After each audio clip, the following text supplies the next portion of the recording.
Chinese agriculture ज़राअत चीनियों को खेती बाड़ी को तरक्की देने में काफ़ी मुश्किलात से दोचार होना पड़ा था और अरसे तक ये लोग जंगलों, जानवरों और सैलाबों वगैरह से तगोदो करते रहे थे।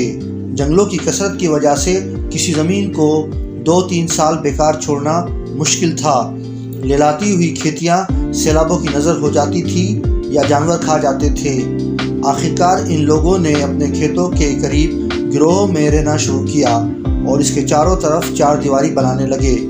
इस तरह इन्होंने अपनी मुश्किलात पर काबू पाया और देहातों की इब्तिदा हुई। चीनी जिस तरह आज ज़राअत करते हैं इसी तरह पहले भी करते थे और इसमें बहुत कम तब्दीली वाक़ा हुई है। पहले वो लकड़ी और पत्थर के हल इस्तेमाल करते थे, इसके बाद लोहे के इस्तेमाल करने लगे, लेकिन वो ज़्यादातर कदालों या खुरपियों से ज़मीन को जोता करते थे। वो ज़मीन को ज़रख़ेज़ बनाने के लिए खाद डाला करते थे। शुरू ही से दरियाओं को काट कर खेतों को पानी पहुंचाने के लिए नहरें निकाले जाने लगी थी।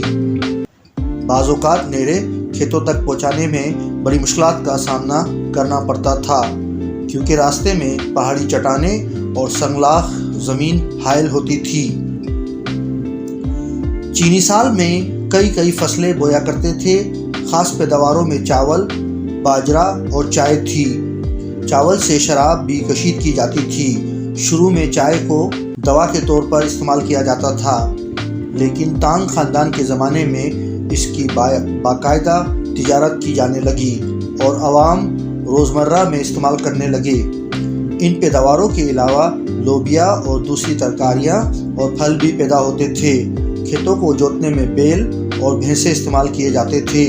गरीबों की ग़िज़ा खुश्क चावल, बाजरा, मछली और तरकारियाँ होती थी।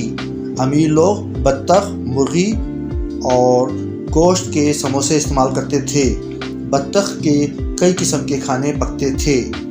गरीब लोग सिर्फ़ एक वक्त खाना खाया करते थे। शुरू में ज़मीनों की तकसीम में कोई तनासुब ना था।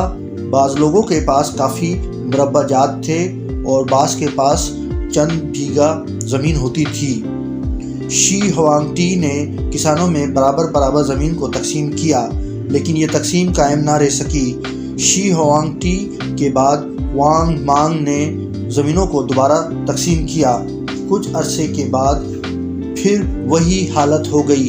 आबादी की बढ़ती हुई रफ्तार की वजह से लोगों की माली हालत को दुरुस्त करना मुश्किल था और इसका नतीजा गरीबी व मुफलिसी था।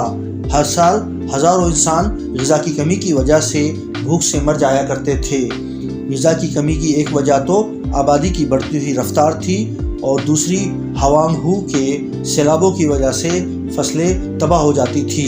इसी वजह से हवांग-हू को आज तक चीन का गम कहा जाता है।